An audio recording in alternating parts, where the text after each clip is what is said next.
میرا شوہر دبئی گیا تو سسرال والوں نے کچھ عرصے بعد یہ کہہ کر مجھے گھر سے نکال دیا کہ تمہارے شوہر کا انتقال ہو گیا اور اسے ادھر ہی دفن کر دیا گیا ہے۔ میرا اس دنیا میں اور کوئی نہیں تھا، اس لیے میں کچی آبادی میں ایک جھونپڑی میں رہنے لگی۔ 5 سال بعد ایک دن مجھے شدید بخار تھا۔ جب جھونپڑی کے باہر کوئی امیر آدمی اپنی بیوی کو بچوں کے ساتھ صدقہ دینے آیا، جب وہ گاڑی سے اترا تو اس کا چہرہ دیکھ کر میں زمین میں گڑ گئی، کیونکہ میری نئی نئی شادی ہوئی تھی۔ میرا شوہر میرا بہت خیال رکھتا تھا، لیکن جیسے جیسے دن گزرتے جا رہے تھے میں اداس ہوتی جا رہی تھی۔ حالانکہ شادی سے پہلے ہی مجھے پتا تھا کہ میرا شوہر دبئی میں کام کرتا ہے اور شادی کے بعد اس نے واپس جانا ہے، لیکن ان کے ساتھ گزرا ہوا ہر لمحہ اتنا خوبصورت تھا کہ ان کی جدائی اور ان کی دوری کا سوچ کے میں اداس ہو جاتی تھی۔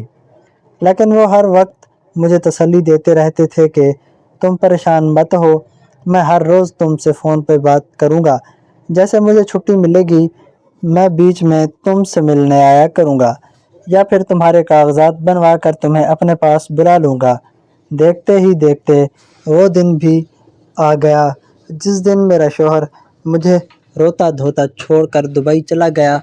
کچھ روز تو میں اپنے کمرے میں ہی اداس پڑی رہی، ہر وقت ان کو یاد کرتی رہتی تھی کہ میرا کسی کام میں دل نہیں لگتا تھا۔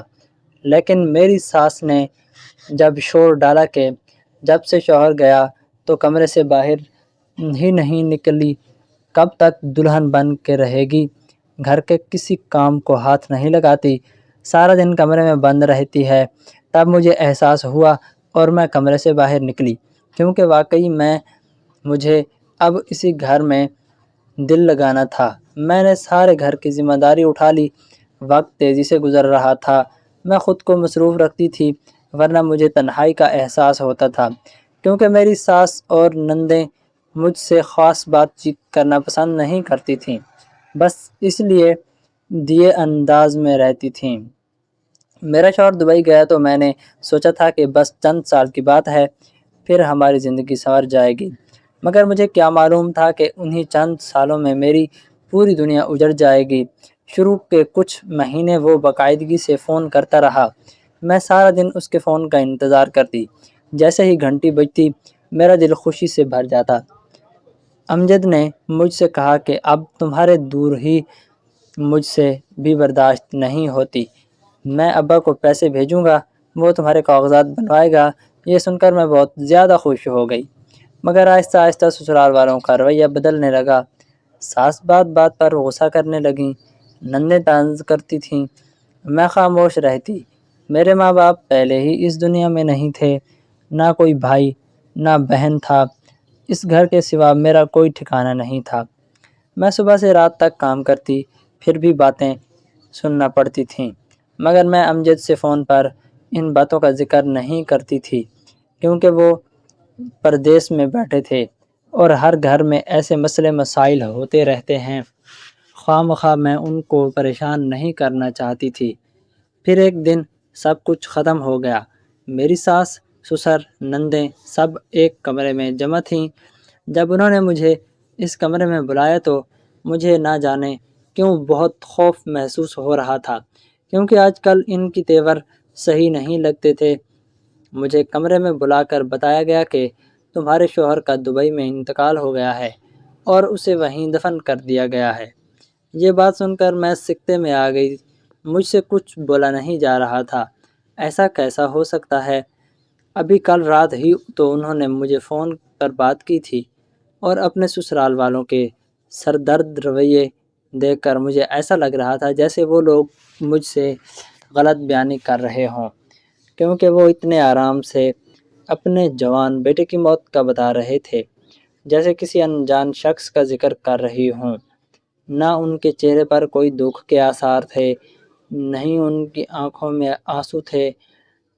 اس سے پہلے کہ میں کچھ کہتی، سسر نے سختی سے کہا کہ اب ہمارا تم سے کوئی تعلق نہیں، تم یہاں سے دفع ہو جاؤ۔ شام ہوتے ہی میری نندوں نے میرے کپڑے ایک پرانی بوری میں ڈالے اور مجھے دروازے سے باہر دھکا دے کر نکال دیا۔ میں روتی رہی، گڑ گڑاتی رہی، ان کے پیر پکڑ لیے کہ میں کہاں جاؤں گی، مجھ پر ترس کھائیں، میرا اس دنیا میں کوئی نہیں ہے۔ اگر ان لوگوں نے مجھ پر تھوڑا سا بھی ترس نہیں کھایا۔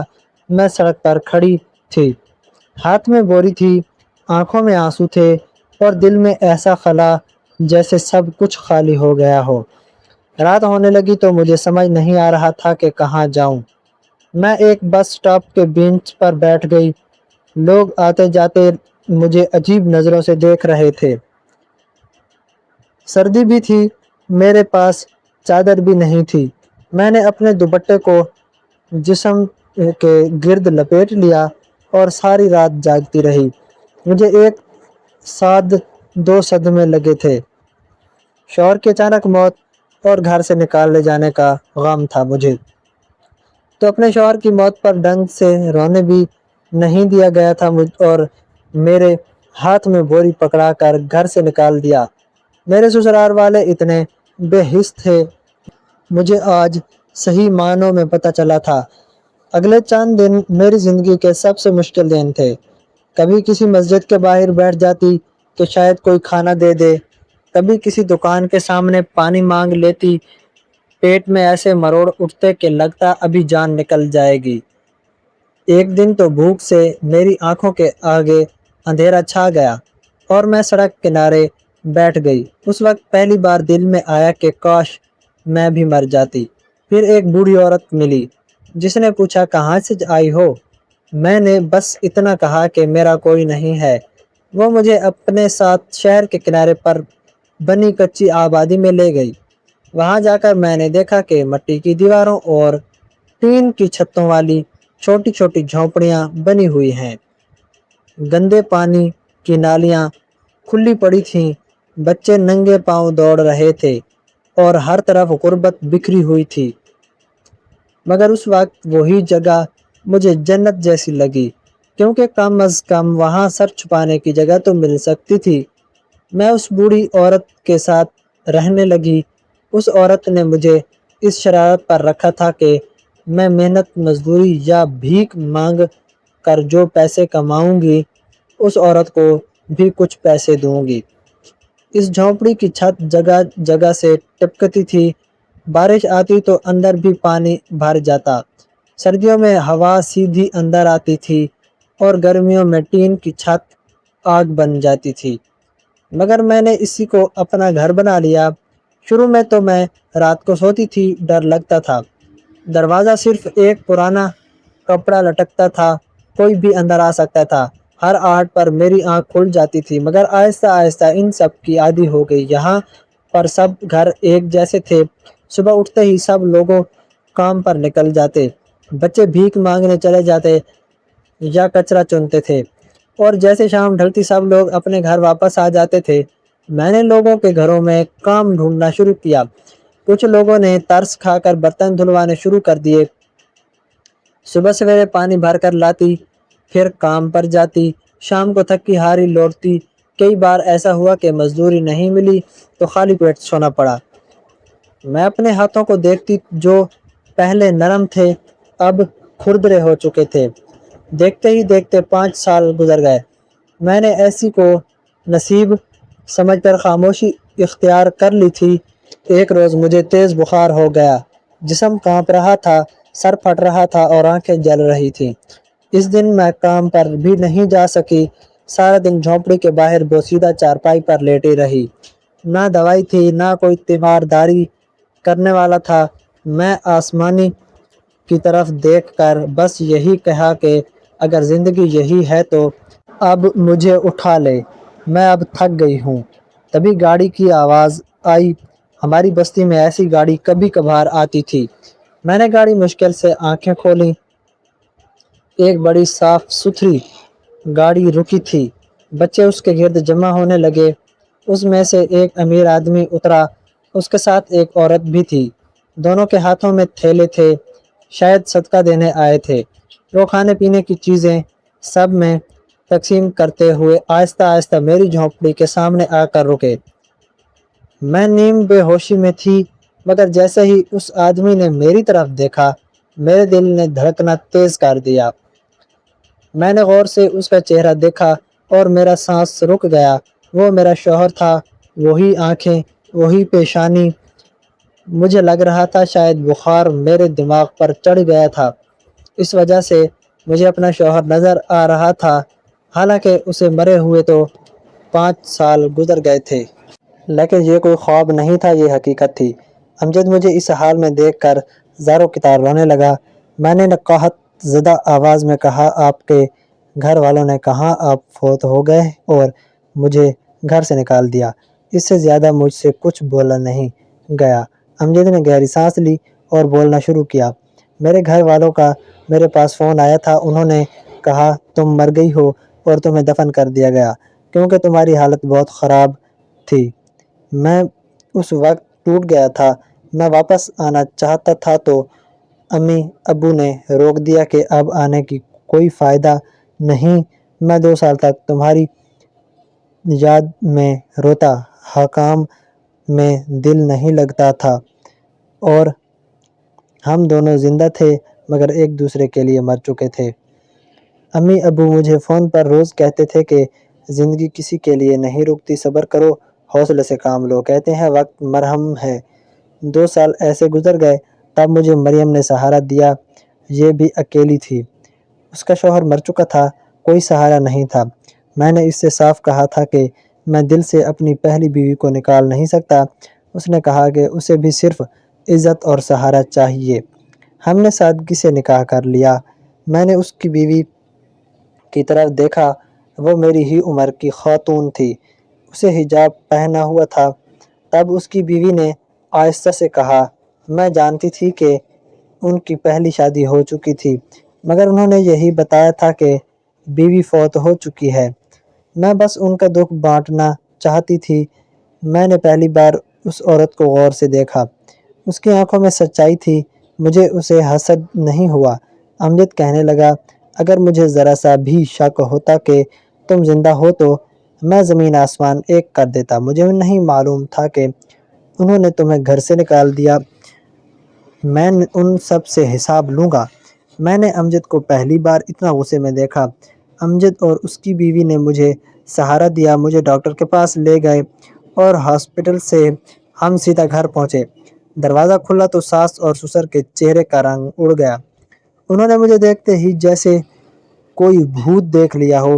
میرا شوہر اندر گیا اور بلند آواز میں بولا، آپ لوگوں نے مجھے بھی جھوٹ بولا کہ میری بیوی مر گئی ہے۔ پہلے تو وہ انکار کرتے رہے، پھر بہانے بناتے رہے، مگر جب امجد کا غصہ دیکھا تو میرا سسر کہنے لگا کہ تم نے میرے پاس پیسے بھیجے اور کہا کہ تمہاری بیوی کے کاغذات بنواؤ اور تم اسے دبئی بلانا چاہتے تھے۔ تب ہم لوگ خوف زدہ ہو گئے کہ تم اپنی بیوی کو وہاں پر بلا لو گے، تمہارے بیوی بچے ہوں گے، تمہاری فیملی مکمل ہو جائے گی اور تم بوڑھے ماں باپ اور اپنی بہنوں کو بھول جاؤ گے۔ اسی خوف کی وجہ سے ہم نے یہ کھیل کھیلا اور تمہاری بیوی کو کہا تم دبئی میں ہی مر گئے ہو، اور اسے دھکے دے کر گھر سے نکال دیا، اور تمہیں کہا کہ تمہاری بیوی مر گئی ہے۔ ان کی باتیں سن کر امجد کو بہت دکھ ہوا اور وہ رونے لگ گئے، اور وہ کہنے لگے کہ میں نے کب کوتاہی کی کہ میں نے اپنے سارے فرض برابر نبھانے کی کوشش کی، نہ میں نے کبھی اپنی بہنوں کو نظر انداز کیا، نہ آپ لوگوں کو کبھی کوئی شکایت کا موقع نہیں دیا۔ ظاہر ہے وہ میری بیوی تھی، اس کا مجھ پر حق تھا، میں اپنے سارے فرض نبھا رہا تھا، لیکن آپ لوگوں نے میری زندگی برباد کر دی۔ ایک بار بھی خیال نہیں آیا کہ آپ اتنا بڑا دھوکہ کر رہے ہیں۔ میرے سسر کے چہرے پر اب بھی ندامت اور شرمندگی نہیں تھی، بس وہ چوری پکڑ جانے کا خوف سے چپ تھا۔ امجد نے ان سے کہا کہ میں ہر مہینے آپ لوگوں کا خرچہ بھجواتا رہوں گا، لیکن اب میں اس گھر میں نہیں رہ سکتا۔